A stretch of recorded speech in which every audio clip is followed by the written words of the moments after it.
विकर्म विनाशक अवस्था। उसके लिए बाबा ने क्या कहा है, एक तो तपस्या करो, विकर्म विनाशक अवस्था को प्राप्त करो। जन्म जन्मांतर के 63 जन्मों के विकर्मों का बोझ है आत्मा पर चढ़ा हुआ। बच्चे इसके लिए होना होना चाहिए, पूर्णा होना चाहिए। तपस्या करो, तपस्या करो, तपस्वी कुमार बनो। तो ये तपस्या के लिए विशेष मुद्रियां हैं बाबा की बहुत सारी। तपस्या वर्ष भी इसीलिए मनाया। और दूसरा इसके लिए बाबा ने कहा, साधन नहीं साधना। ज्यादा साधन इकट्ठे करने की कोशिश मत करो, साधना करो, साधना के ऊपर ध्यान दो।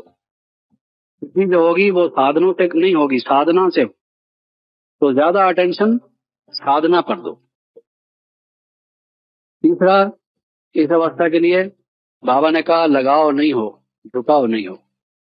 ये देखो, अपने को चेक करो। आपके साथ रहते हैं बहुत से व्यक्ति, काफी टाइम से रहते रहते इकट्ठे, आपके मन में कोई और दूषित विचार नहीं है, लेकिन फिर भी लगाव हो गया, झुकाव हो गया। आप कहेंगे हमारे कोई बुरे तो मन में संकल्प है नहीं, लेकिन लगाव और झुकाव योगी के लिए, रिश्ता बनने के लिए, विकर्म विनाशक अवस्था के लिए ये जंजीरें हैं, ये उड़ने नहीं देगी, ये बाधा है। तो किसी से लगाव ना हो, झुकाव ना हो, तब विकर्म विनाशक अवस्था बनेगी। दूसरा, मैं पावर हाउस हूँ, 10,000 वोल्ट का पावर हाउस एकदम। उसके ऊपर हड्डियां बनी हुई होती है और दो लिखा हुआ होता है, डेंजर। इस पर हाथ कोई लगाता है, वो दूर से ही कहता है कि कहीं मैंने इसको हाथ लगाया और उड़ जाऊंगा। पावर, तो वो लिखे उससे ही लगता है कि भाई ये तो बहुत वोल्टेज है, बहुत इसका पावर है। तो मैं पावर हाउस हूँ। मैंने कहा है विलीन भाव हो, विलीन भाव, मग्न, मग्न अवस्था भी बाबा इसको कहते हैं, लगन में मगन। तो ये मग्न अवस्था या विलीन भाव कैसे आएगी, इसके लिए बाबा ने क्या कहा है। एक तो बाबा कहते हैं बेफिक्र बादशाह बनो। विलीन तब हो गए जब बेफिक्र बादशाह बनो, कोई चिंता नहीं, कोई फिक्र नहीं। बाबा है, सर्वशक्तिमान है, उसकी छत्र छाया में हम हैं, हम उसके बच्चे हैं। फिर हमें क्या फिक्र है, वो करने वाला करेगा, उसने रेस्पॉन्सिबिलिटी ले ली है। तो ये बेफिक्र जब होगा, मन में सबसे वरीज जो है, वो कहते हैं it is not the work but the worry that kills the man. मनुष्य को जो मारता है वो उसके वर्क नहीं मारता, काम नहीं मारता, जो उसकी वरी है, चिंता उसको मार डालती। तो ये चिंता घुन की तरह से खा जाती है, चिता की तरह से। और मनुष्य का मन उधर जाता है जिधर उसकी या तो चिंता हो या चिंतन हो। दो चीजें हैं, चिंता या चिंतन। योग जो लगेगा वो चिंतन से लगेगा, और अगर चिंता होगी तो चिंता भी एक प्रकार का चिंतन ही है, तो फिर वो चिंतन नहीं होगा। वो जिसकी चिंता हो, कोई माँ सोचती है, अब वो लगाती तो योग है, आती है हमारे सेंटर्स पर, उसको कहा गया शिव बाबा को याद करो, लेकिन बेटा उसका स्कूल से लौटा नहीं, देर हो गई, आधा घंटा गुजर गया, घंटा गुजर गया, 1.5 घंटा 2 घंटे गुजर गए, बेटा लौटा नहीं। अब उसको चिंता लग गई, कहीं कार के नीचे तो नहीं आ गया होगा, बस के नीचे तो नहीं आ गया होगा, कहीं नदी के किनारे चला गया हो, तैरना शुरू कर देगा, कहीं डूब तो नहीं गया होगा। खाम खा के उसको संकल्प आते हैं और उसको चिंता लग गई, तो उस टाइम शिव बाबा उसको कहाँ से याद होगा। उसके सामने जो मन में चित्र होगा वो बेटे का होगा। कभी नदी में डूबता हुआ देखेगी, कभी बस के नीचे आता हुआ देखेगी, तो कभी सड़क क्रॉस कर रहा है तो वो उसको देखेगी कि वो बस आ गई है एक तरफ से और एक तरफ से सड़क पर वो आ रहा है। क्या क्या देखेगी, मस्ती मार रहा है। तो वो परम धाम भी याद नहीं आएगा, मैं ज्योति बिंदु हूँ वो भी सामने नहीं आएगा, शिव बाबा भी सामने नहीं आएगा, ये याद आएगा। तो ये है चिंता। और चिंतन क्या है, जिसको हम योग कहते हैं, प्रभु चिंतन, आत्मचिंतन। वो है मैं ज्योति बिंदु आत्मा हूँ, वो आएगी सामने, बाकी सब हटकर। तो चिंता को हटाएंगे तभी चिंतन होगा। इसलिए ये बेफिक्र बादशाह बनो, या जिसको बाबा कहते हैं बेगमपुर के बादशाह बनो, बेगमपुर के बादशाह। और मोहब्बत वाले को मेहनत नहीं करनी पड़ती, बाबा कहते हैं। जब आप ज्यादा जफाकशी करने की जरूरत नहीं, काम करो, मेहनत करो, दिल लगाकर करो, कोई भी काम है उसको अच्छाई से करो, लेकिन कुछ जो आपकी शक्ति में है उसको करो, बाकी उसके ऊपर छोड़ दो। उससे प्रेम करो, उससे वो उसकी याद को भूल कर आप जितनी भी मेहनत करोगे, खून पसीना एक करोगे, उसमें से निकलेगा क्या, बहुत कम फल उसका निकलेगा। फल पूरा तभी निकलेगा, फलीभूत तभी होगा जब शिव बाबा की याद में रहोगे, क्योंकि उससे बरकत मिलेगी, उससे उसकी मदद मिलेगी। शिव बाबा की शक्ति थोड़ी भी अगर आपको मिल गई तो आपकी कई गुना हो जाएगी, और अपनी ही शक्ति से करते रहोगे, उसको कितनी बढ़ा दोगे। जितनी आपकी क्षमता है उससे कितने गुना उसको कर लोगे। एक की डेवढ़ी कर लोगे, डेवढ़ी की डबल कर लोगे, और क्या करोगे। वो सर्वशक्तिमान की शक्ति अगर आपके साथ जुट गई तो वो तो 1000 टाइम्स, मिलियन टाइम्स हो जाएगी। अब ये देख लो, दोनों में से जो समझदार आदमी हो, दोनों में से जो चुनना हो चुन लो, क्या चाहिए। वो सर्वशक्तिमान बाप की अगर मदद चाहिए तो उससे प्रेम करो, उसको याद करो, तो फिर आपको उसकी मदद मिलेगी, फिर कल्याण हुआ पड़ा है, काम हुआ पड़ा है। तो इसलिए ये जो है विलीन भाव तभी होगा जब इन चीजों को बेफिक्र बादशाह बनोगे, बेगमपुर के बादशाह बनोगे, और मोहब्बत जो कि बाबा से है वो रहेगी, तब वो स्थिति होगी। और फिफ्थ है विरक्त भाव, बेहद का वैराग्य, जिसको बाबा कहते हैं विरक्त भाव। बेहद का वैराग्य, बाबा कहते हैं सन्यासी जो हैं उनका हद का वैराग्य होता है, लेकिन हमें जो यहाँ सिखाया जाता है वो बेहद का वैराग्य सिखाया जाता है। और वैराग्य करना ये कोई प्रैक्टिस करने वाली चीज नहीं है कि वैराग्य का हम कोई अभ्यास करें जैसे हम योग का अभ्यास करते हैं। ये वैराग्य तो हमारे मन का एक टेंडेंसी, जिसको कहना चाहिए, एक उसकी जो वृत्ति है, एक उसका जो स्वभाव है, उसका जो झुकाव है, ये होना चाहिए। जब तक वैराग्य ना हो तब तक योग नहीं लग सकता। योगी हम बन ही नहीं सकते जब तक वैराग्य ना हो। जब तक दुनिया से मन खट्टा ना हो, देहदारियों से मन खट्टा ना हो, हटे नहीं, इधर हटेगा नहीं तो उधर लगेगा कैसे, इधर से खिंचाव होता रहेगा। पर इससे हम बनेंगे कैसे, जब ये आकर्षण हमें बने रहेंगे, इनसे हमारा मन टूटेगा नहीं, तो फिर कैसे होगा। वो पतंग उड़ेगी कैसे जब खूंटे से अगर बंधी रहेगी, तो नाव आगे बढ़ेगी कैसे जब वो नदी के किनारे तक बंधी रहेगी, वो मंजिल पर जाएगी कैसे। इसलिए बेहद का वैराग्य हो, और उसके लिए बाबा ने जो बताई हैं युक्तियां, एक तो मुझे कुछ नहीं चाहिए, कुछ नहीं चाहिए। बहुत दफा, कई दफा आदमी को आपने कहते हुए सुना होगा, मुझे कुछ नहीं चाहिए। जब कुछ शब्द पर ऐसे जोर डालता है आदमी, मैं कह रहा हूं ना मुझे क्यों वो आप कहते हो मुझे कुछ नहीं चाहिए, तो हमारे मन से ठोक बजाकर ये लिख दे कुछ नहीं चाहिए। जब बाप मिल गया तो मुझे सब कुछ मिल गया, मुझे कुछ नहीं चाहिए। ये इतनी बेहद वैराग की वृत्ति जब तक नहीं होगी, उसमें नाम मान शान चाहिए, या कुछ वैभव चाहिए, या कोई पोजीशन चाहिए, कई किस्म की चीजें मनुष्य को चाहिए।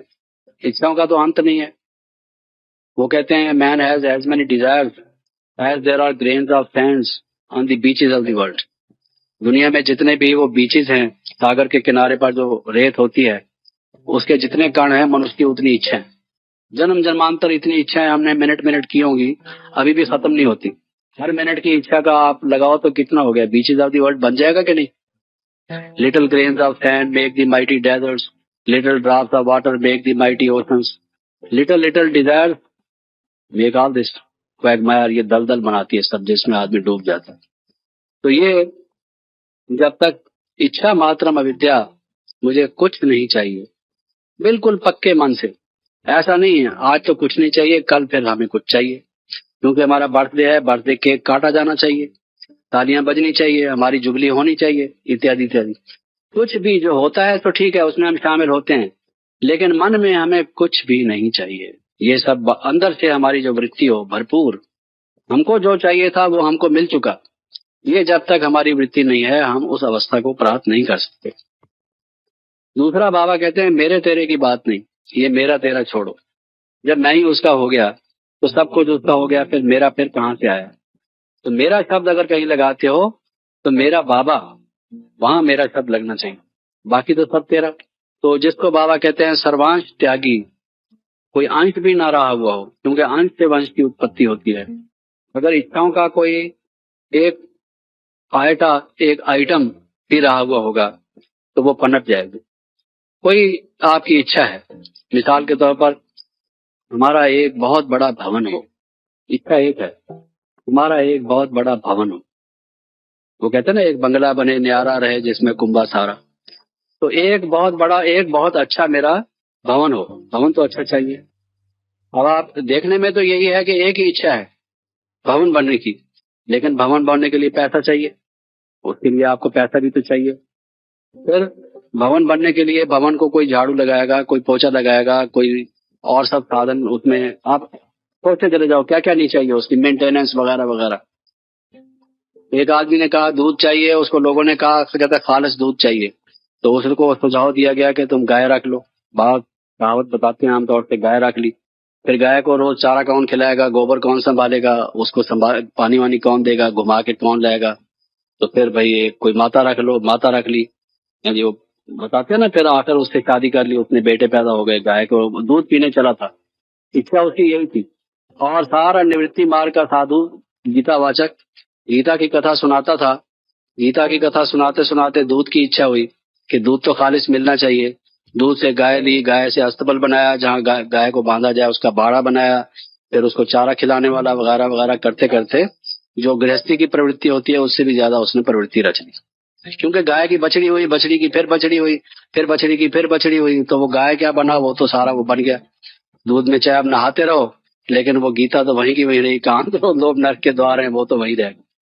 तो इच्छा मात्रम विद्या, मुझे कुछ भी नहीं चाहिए, जब तक ये नहीं है तो तब तक वो स्थिति प्राप्त नहीं हो सकती। सर्वांश त्यागी, अंश मात्र भी न रहे। कृष्ण बाबा ने कहा है कि विधि विधान, जो कार्य करो विधि पूर्वक करो, विधि से सिद्धि होती है। अगर विधि से नहीं करोगे, युक्ति से मुक्ति होती है, विधि से सिद्धि होती है। बाबा के कई फार्मूला से युक्ति से मुक्ति होती है। ये पहले भी हम सुनते थे, लेकिन वो युक्ति कौन सी है जिससे मुक्ति होती है, ये किसी ने नहीं बताया। युक्ति से मुक्ति होती है, विधि से सिद्धि होती है। वो विधि कौन सी है और सिद्धि कौन सी है, क्या सिद्धि किस विधि से होती है, मुझे मालूम नहीं। फार्मूला जरूर है, एक नीति वचन जरूर है, एज ए पॉलिसी, कि भाई एक वाइज सेइंग जिसको प्रोवर्बियल सेइंग कहा जाता है कि विधि से सिद्धि होती है। तो बाबा कहते हैं ये विधि विधान है। क्या कार्य, क्या विधि है, जो भी कार्य करो पहले बाबा की याद में रहो, उसको बाबा के प्रति समर्पण करो, अपने को ट्रस्टी और निमित्त समझ के, बाबा ये आपने आज्ञा दी है, मैं निमित्त हूँ, मैं उसको करूंगा, लेकिन कराने वाले आप हो। जब वो कार्य हो जाता है, सफलता उसमें होती है, फिर वो बाबा के प्रति जैसे मालिक के प्रति फूल ले आता है, पेश करता है।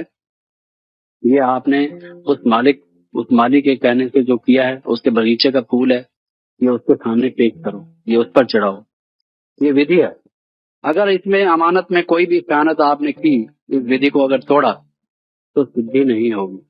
देखने में बहुत बहुत बाहर से भपका लगेगा कि आपने ये किया वो किया, अंदर से खोखला होगा। उसके अंदर में आप भरपूर नहीं होंगे। वो जो अतीन्द्रिय सुख हो, वो जो खुशी हो, वो नहीं होगी। क्यों? क्योंकि आपने दिखावा किया, अंदर से ये समझा ये मैंने किया है, ये योग्यता मेरे में थी और कोई इसको नहीं कर सकता, इसको करने वाला मैं हूँ। अगर आपने ये सोचा, हिकड़ी ऐसी अंदर आई, तो फिर वो आनंद नहीं आ सकता। तो दूध में जैसे मेंगनी डाल दे बकरी, वो दूध वैसे किस काम का रहा, पीने जैसा तो नहीं रहा, चाहे है वो दूध। ये तो दूध में मेंगनी डाल दी।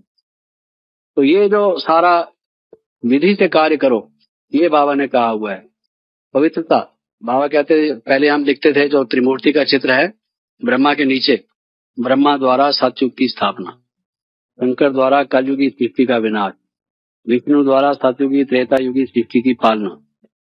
तो ब्रह्मा द्वारा सतयुग की स्थापना, लेकिन ब्रह्मा द्वारा सतयुग की स्थापना किससे? पवित्रता के बल से, योग के बल से, ज्ञान के बल से। ये तो दुनिया भी जानती है कि ब्रह्मा द्वारा स्थापना होती है। ब्रह्मा ने नई सृष्टि रची है, तो उनको भी पता है। भक्ति मार्ग में भी कहा जाता है, शास्त्रों में भी लिखा होता है, हुआ है। लेकिन ये चीज नहीं उनको मालूम कि ब्रह्मा ने पवित्रता से, ज्ञान से, योग से सतयुगी सृष्टि रची। इन तीन शब्दों से इतना फर्क पड़ जाता है। वो समझते हैं कि उसने पहाड़, नदियां, जमीन, सूरज, चांद बनाए, सृष्टि रची। इसका ये अर्थ लेते हैं वो कि ब्रह्मा ने ये सारा जो मांडवा है, थिएटर जैसे बनाया जाता है, जिसमें लाइट की भी फिटिंग हो, साउंड की भी फिटिंग हो और बैठने की भी, ये सब ब्रह्मा ने बनाया। हाथी, घोड़े, सब ये ब्रह्मा ने बनाए। तो आप कोई भी पुराण उठा के देख लें, उसमें ये सारा वर्णन किया हुआ है। कोई कहेगा शिव ने ब्रह्मा के द्वारा स्थापना की, शिव ने अपनी जटाओं से भस्म निकाली और उस भस्म को लेके ब्रह्मा जी ने ये हाथी, घोड़े, ऊंट, बैल, पहाड़, नदियां, पृथ्वी, उस राख पे ये सब बना डाले। जैसे वो जादूगर होता है ना, गमले पर वो कपड़ा डालता है, कहता है डंडा घुमा के आप देखना क्या जादू होता है। डंडा उठाता है तो नीचे से आम का वो निकला हुआ होता है, तो वो दिखाता है देखो मेरी जादूगरी देखो। तो वो भी ऐसे ही कहते हैं, इस तरीके से उसने सृष्टि रची। लेकिन बाबा ने हमें क्या समझाया है कि ज्ञान बल से, योग बल से, पवित्रता के बल से सृष्टि रची। अगर हमारे कार्य करने में ज्ञान, योग, पवित्रता नहीं है, तो वो काम सतयुगी सृष्टि के रचने के काम नहीं आ सकता। वो आपको मान शांत दे जाएगा, लेकिन उसकी सतयुगी सृष्टि की स्थापना का कुछ काम पूरा हो, ये नहीं होगा।